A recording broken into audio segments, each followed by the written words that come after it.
11 yaitu tentang teori kinetik gas. Jadi teori kinetik gas itu bermula dari materi di SMP. Kamu di SMP sudah mempelajari tuh tentang 3 zat yang ada, ya nggak? Zat padat, zat cair, dan zat gas. Nah, 3 zat tersebut yang akan kita pelajari dan dalami adalah tentang gas. Gas itu kan punya sifat-sifat tersendiri yang sudah kamu pelajarin ketika di SMP kelas 7. Sifat-sifat zat gas apa aja, bentuk partikelnya seperti apa. Nah, di sini kita akan mempelajari nih ketika gas tersebut berada pada dalam ruang tertutup. Dispesifikasi sekarang, gasnya di dalam ruang tertutup, bukan dalam ruang terbuka. Dalam kehidupan sehari-hari tentu ada gas dalam ruang terbuka nih, yang di sekeliling kita ini kan gas. Cuman kita nggak bisa ngelihat partikelnya kayak apa, tapi kita bisa merasakan dengan cara apa? Menghirup udaranya. Itu adalah partikel gas yang kita rasakan. Karena tak bisa kita lihat, tapi gas itu bisa kita tembus. Nah, sebenarnya ada, jadi kita tembus oleh benda padat, ditembus oleh benda cair, ditembus. Karena partikel gas itu sifatnya dia tersebar secara merata. Nah, sifat gas ideal yang pertama nih Kak, sifat gas ideal yang pertama, misalnya gini, ada dalam ruang tertutup, ini ceritanya kotak ya, dalam ruang tertutup, terus disemprotin gas ke dalamnya.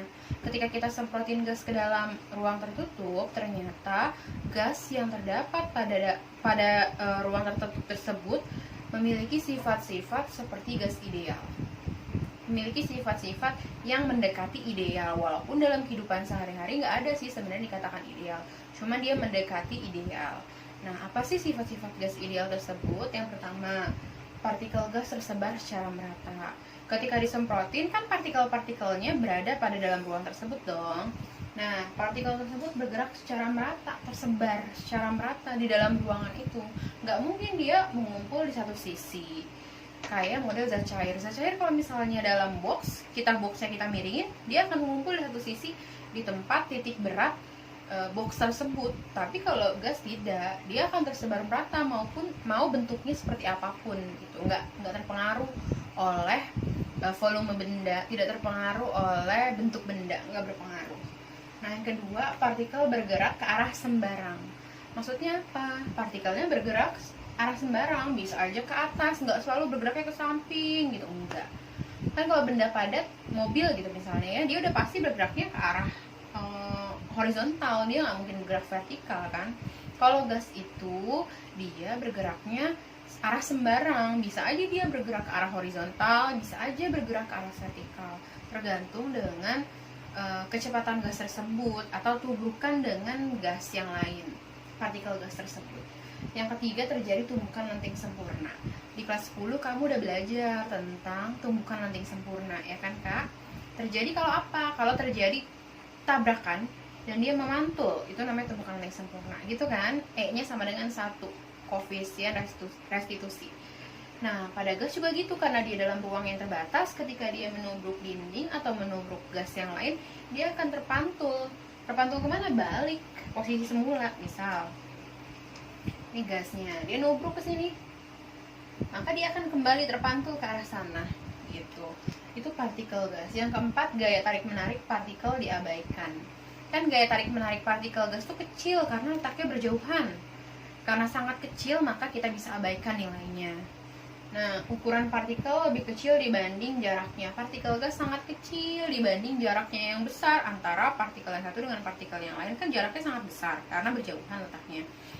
Itu lebih besar dibanding ukuran partikelnya. Jadi, ukuran partikel gas sangat kecil, makanya nggak bisa kita lihat juga gitu. Nah, tadi, jadi ini adalah sifat-sifat. Kalau gas tersebut memiliki sifat-sifat ini, berarti dia termasuk sifat gas yang mendekati ideal. Selanjutnya ada yang namanya, kita masuk ke hukum teori kinetik gas, hukum gas ideal. Yang pertama ada hukum Boyle. Hukum Boyle, kenapa dinamakan hukum Boyle? Karena yang menemukan hukum tersebut adalah Boyle. Boyle menemukan bahwa, atau disebut sebagai proses isotermal. Nah, dia bilang gini bahwa suhu pada gas tertutup dibikin konstan. Jadi kalau di hukum Boyle dia bilang bahwa suhu konstan. Cluenya adalah suhu konstan. Suhu itu apa sih, Kak? Suhu kan temperatur ya, berarti T-nya dibikin konstan. Itu pada hukum Boyle. Jadi kalau ada clue di soal dia dibilang suhunya dibuat konstan, maka itu berlaku yang namanya hukum Boyle. Berlaku P1 kali V1 sama dengan P2 kali V2. Apa itu P? Apa itu V? P itu tekanan, V itu volume. Ya, P itu tekanan 1, berarti tekanan keadaan pertama. Nanti dirubah tekanannya menjadi, misalnya awalnya tekanannya 500 menjadi 1000, berarti tekanan keduanya 1000, tekanan pertamanya 500. V1 volume pertama, V2 volume kedua, gitu. Nah, gambar grafiknya kayak gini, karena dia nilainya ketika tekanannya besar maka volumenya kecil, tapi ketika tekanannya kecil maka volumenya dia akan semakin besar, karena berbanding terbalik antara P dan V. Nah, selanjutnya ada yang kedua, yaitu hukum Charles. Hukum Charles atau disebut sebagai proses isobar. Nah, yang namanya isobar, bar itu kan bahasa Indonesianya tekanan. Maka dibilang di sini hukum Charles itu berbicara bahwa tekanan atau P-nya tetap. Jadi tekanannya dibikin konstan. Konstan atau tetap sama aja ya, konstan. Jadi kalau hukum Charles itu dia bilang bahwa pada gas ideal nanti kita bikin keadaannya dia konstan. Nanti di akhir akan ada ibu kasih demonstrasi tentang hukum-hukum ini melalui aplikasi PET. Nanti di videonya ada, tinggal dilihat. Nah, V1 per T1, V2 per T2. V itu apa? Volume. T itu apa? Temperatur. Gitu. V1 berarti volume pertama, V2 volume kedua. Ketika keadaan dirubah, T itu suhu atau temperatur sama aja. T1, T2.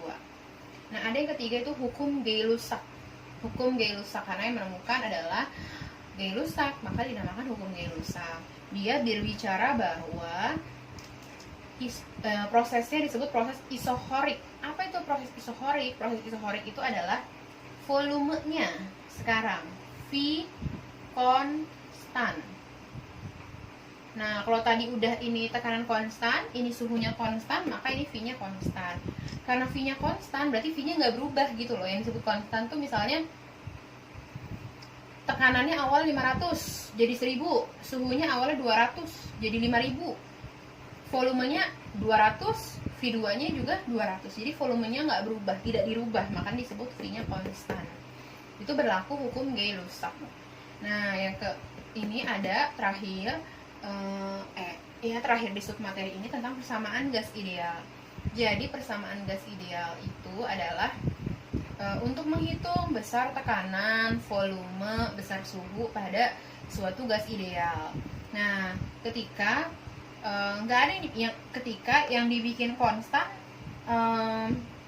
adalah nilai konstantanya, nilai molekulnya, jumlah molekulnya yang dibikin konstan. Maka ketika tiga variabel ini diketahui tiga-tiganya, jadi di antara P, V, dan T nggak ada yang dibikin konstan, maka berlaku persamaan gas ideal, yaitu P1 V1 per T1 sama dengan P2 kali V2 per T2.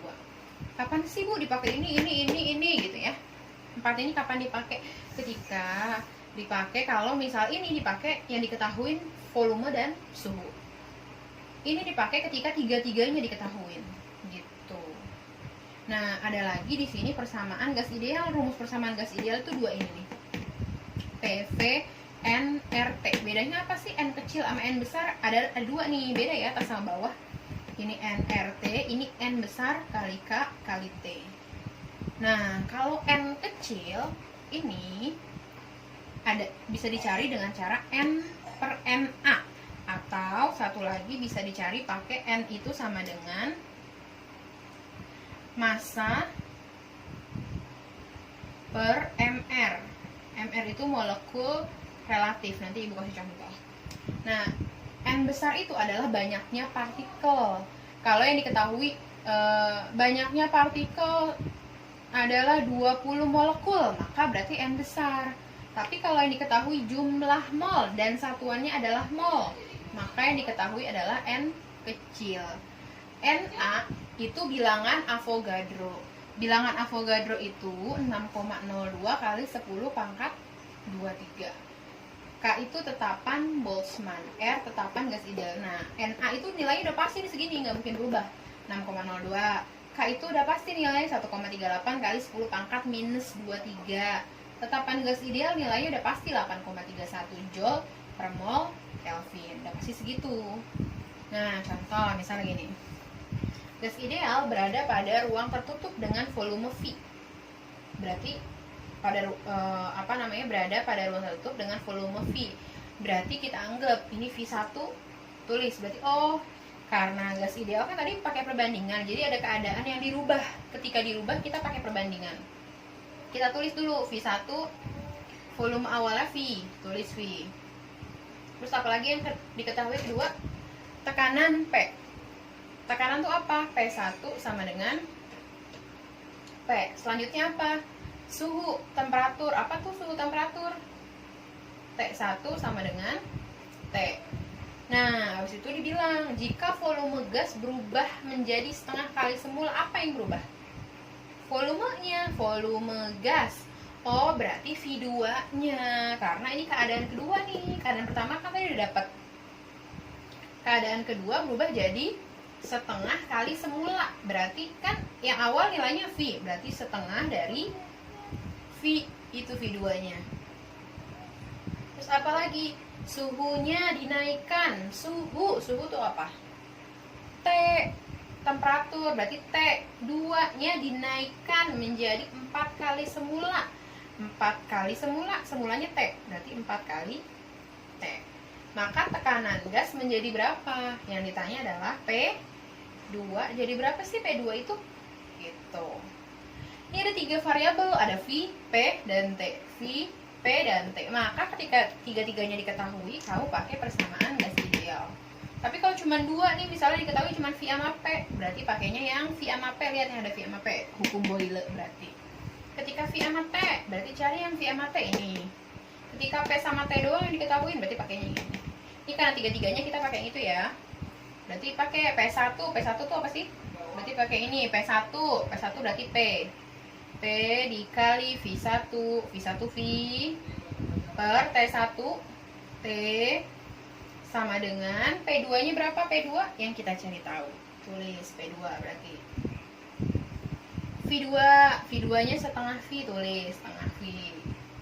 Per T2, T2-nya 4T, tulis 4T. Ini T-nya sama-sama ada T, coret T-nya. Sama-sama ada V, kanan kiri, coret. Berarti sisa berapa dia? Sisa ini kan P, bawahnya sisa 1. Berarti sisanya P per 1 sama dengan P2 kali setengah. Berarti setengah P2 per, masih ada bawahnya 4. 4. Kali silang. Kita kaliin ke sini, ini kali ke sini, ini kali ke sini. Berarti jadinya berapa? 4P sama dengan setengah P2. Kan yang kita cari tahu P2. Berarti P2 sama dengan 4P bagi setengah. Jadi setengahnya pindah ke bawah.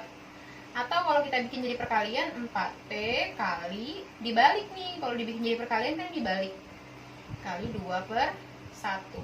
Jadinya 8P. Berarti P2-nya sebesar 8P gitu.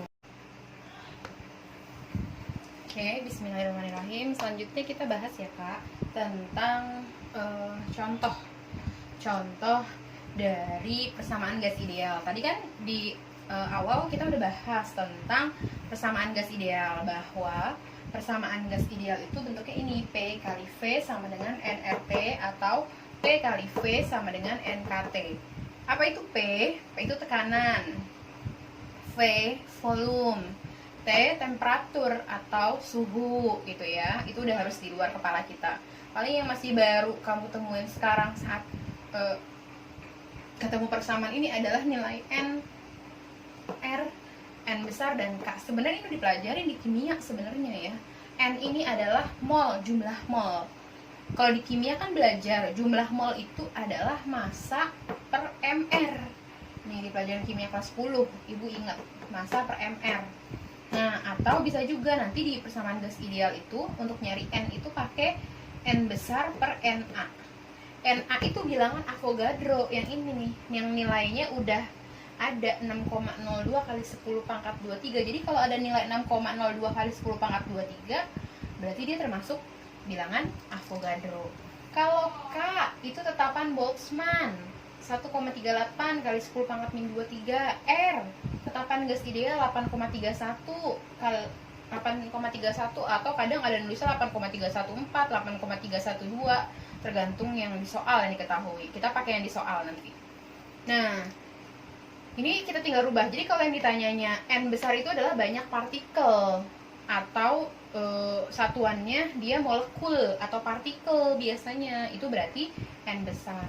Kalau N kecil jumlah mol, satuannya mol. Jadi kalau ketemu satuan mol berarti itu adalah jumlah mol. Apa sih Na itu? Na itu sebenarnya bilangan Avogadro itu banyak partikel dalam 1 mol gas. Banyak ini ternyata, banyaknya partikel dalam 1 mol gas itu 6,02. Nah, contoh lihat sekarang gitu.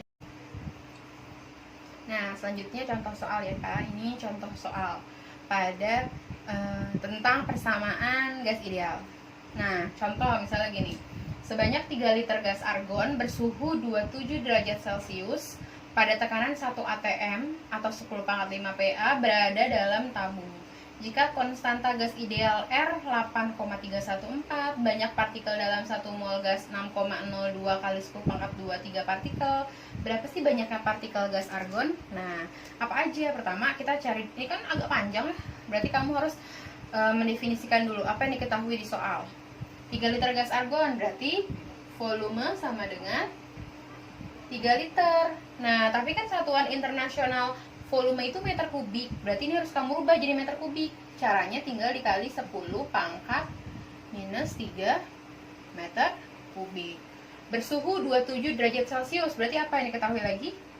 Temperatur, ternyata suhunya 27. Tapi satuan internasionalnya kita pakai di sini adalah Kelvin, Kak. Kelvin untuk tekanan gas ideal. Untuk persamaan gas ideal. Apa di materi teori kinetik gas ini? Semuanya kita pakai Kelvin. Berarti 27 harus kamu rubah jadi 273. Tambahin 273 jadi berapa? 300 Kelvin. Apalagi diketahui tekanan 10 pangkat 5 Pa. Ada 1 atm, 1 atm atau dalam kurung 10 pangkat 5 Pa. Yang kita pakai bukan 1 atm, tapi 10 pangkat 5 Pa. Berarti P-nya sama dengan 10 pangkat 5 Pascal. Berada dalam tabung. Jika konstanta gas ideal R sama dengan 8,314, apalagi diketahui R-nya 8,314, dan banyaknya partikel dalam 1 mol gas adalah 6,02 kali 10 pangkat 23. Ini ada molnya Bu, berarti ini N bukan sih? Bukan. Kalau N itu dibilang gini, banyak, ini kan banyak partikel dalam 1 mol gas adalah segini. Kalau nilai 6,02 itu apa Kak? Tadi 6,02, lihat di sini. Oh, 6,02 kali 10 pangkat 23 itu bilangan Avogadro, artinya ini adalah Na. Ini 6,02 kali 10 pangkat 23 gitu. Yang ditanya banyaknya partikel gas argon. Banyaknya partikel, berarti yang ditanya adalah apa coba? N besar, banyaknya partikel. Oh, berarti N besar yang kita cari tahu berapa sih nilainya? Gitu. Gimana caranya? Kita lihat. Kan berarti pakai yang mana Bu? Ini apa ini? Kita kan mau cari tahu ini nih, N ini. Ini. Berarti kita pakai apa? Yang kita pakai Kak. Kalau kita mau cari tahu N ini, berarti boleh langsung pakai ini. PV KT boleh pakai ini. Berarti langsung boleh pakai P. V N besar kali K kali T. P-nya berapa tekanannya? 10 pangkat 5. Volumenya berapa volumenya? 3 kali 10 pangkat minus 3. N besar yang kita cari tahu. K-nya berapa? Kan gak dikasih tahu di soal. Kalau kamu apal, K itu nilainya 1,38 kali 10 pangkat minus 23. Tulis berarti 1,38 kali 10 pangkat minus 23 dikali satu lagi apa T? Temperatur 300. Gitu. Berarti berapa nilainya? 3. Ini kan bilangan utamanya sebelah kiri cuma 3 nih, karena ini bilangan eksponen pangkat, berarti 3.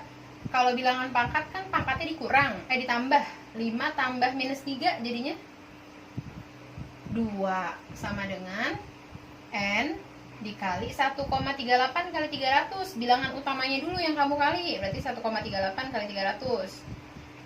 Ini karena angkanya banyak koma, pakai kalkulator aja. Ini kali ini berarti jawabannya 4 dikali 10 pangkat minus 23. Yang kita mau cari tahu kan N-nya. Berarti N sama dengan 414-nya pindah ke bawah 3. Berarti 3 kali 10 pangkat 2 per 414 kali 10 pangkat minus 23. Berapa hasilnya? 3 bagi 414, hitung. Oh, jawabannya 0,007. Nih, ini bagi ini 0,07. Dikali ini minus 23 naik ke atas. Ketika naik ke atas kan pangkatnya berubah tanda. Ini kan minus yang bawah. Berarti pas naik jadi plus. 2 tambah 23. Berarti jadinya 0,007 kali 10 pangkat 2 tambah 23 25. Nah, atau ini kan masih 0,007. Kita bikin aja jadi angka genap, jadi 7. Di belakang koma ada berapa angka? 1, 2, 3. Berarti kalau kita merubah jadi angka 7, ini berkurang 3. Berarti jadinya 7 kali 10 pangkat 22 partikel. Itu adalah nilai N-nya. Gitu. Ini adalah nilai N-nya dapat. Atau kita contoh selanjutnya nih, kalau masih bingung. Ini kepisah ya, ntar takutnya bingung. Nah, 5 liter gas ideal, suhunya 27 derajat Celcius, bertekanan 1 atm 10 pangkat 5 Pascal. Jika K 1,38 kali 10 pangkat minus 23 Joule per Kelvin, banyaknya partikel gas adalah berapa? Sama kayak tadi berarti. Apa yang diketahui? 5 liter, berarti apa tuh? Volume. Volumenya sama dengan 5 liter, rubah ke meter kubik. Berarti 5 kali 10 pangkat minus 3 meter kubik. Suhunya 27, berarti T-nya sama dengan 27. Dirubah Kelvin. Tambah 273, ingat-ingat. Selalu ditambah 273 pokoknya. Selalu ditambah nilai ini, 300 Kelvin. Bertekanan 1 atm atau 10 pangkat 5, berarti P-nya sama dengan 10 pangkat 5. K-nya segini, 1,38, berarti K-nya sama dengan 1,38 kali 10 pangkat minus 23. Yang ditanya adalah banyaknya partikel. Banyaknya partikel itu apa? Oh, N besar. Berarti N besar yang kita cari tahu. Gitu. Berapa N besarnya? Misalnya banyaknya partikel gas dan, coba kita bikin dan tambahin jumlah mol gas. Berapa nilainya? Jadi N sama jumlah mol itu apa? N kecil yang kita cari tahu juga. Oh, ada 2 nih yang kita cari tahu. Berarti gimana? Cari tahu N. Nah, kita lihat nih. Kita mau cari tahu N besar, berarti pakai rumus apa yang ada N besar? PV NKT, tulis berarti PV NKT. N ini yang kita cari tahu nih. P-nya 10 pangkat 5, tulis. V-nya 5 kali 10 pangkat minus 3. N besarnya yang kita cari tahu, K-nya 1,38 kali 10 pangkat minus 23. Temperaturnya 300 Kelvin. Ini dikali ini kan bilangan utamanya 5. Sama kayak tadi, pangkatnya ditambah 5 tambah minus 3. Berarti 2. Sama dengan N 1,38 kali 300 sekarang. Tadi ya mirip umumnya tadi ya, 1,38 kali 300 nih sama kayak ini berarti 414 kali 10 pangkat minus 23. N-nya yang kita cari tahu berarti 414-nya pindah. Berarti 5 kali 10 pangkat 2 per 414 kali 10 pangkat minus 23. Berapa berarti? Hitung dulu, 5 bagi 414. Ini hitung, ini bagi ini. Ini kan karena bilangan utama nih. Berarti jadinya 0,012 dikali minus 23 naik kayak tadi, 10 pangkat 2 tambah 23, jadinya berapa? 0,012 kali 10 pangkat 25. Atau kalau kamu rubah di belakang koma ada 3 angka, berarti jadinya 12 kali berkurang 3, berarti 10 pangkat 22 partikel satuan. Nah, selanjutnya yang dicari kan tadi udah nyari jumlah partikel. Sekarang kita banyak jumlah partikel atau banyaknya partikel. Kalau ditanya jumlah mol berarti jumlah mol kan? Berarti n kecil. Nah, cara nyari n kecil apa? Apakah kita harus pakai rumus ini lagi? Panjang. Nah, ada nih tadi n itu kan n per na. N besarnya udah tahu. Kalau na itu kan udah ketetapan nilainya selalu segini nih. Berarti untuk nyari n kecil sama dengan n besar per na, bilangan Avogadro, banyaknya partikel per bilangan Avogadro. Banyaknya partikel berapa ini? 12 kali 10 pangkat 22 per bilangan Avogadro itu nilainya 6,02 kali 10 pangkat 23. Sama kayak tadi. Bilangan utamanya dulu, 12 bagi 6,02 dulu berapa? 12 bagi 6,02. Oh, dapatnya 1,99 kali 10 pangkat 23-nya naik atas. Berarti 22 dikurang 23. Kenapa jadi dikurang sih, Bu? Karena 23 kan awal positif. Pas naik berubah tanda jadi negatif. Berarti jadinya 1,99 kali 10 pangkat minus 1. Ini kita bulutin aja jadi 2 nih ya, 1,99. Atau 2 kali 10 pangkat minus 1.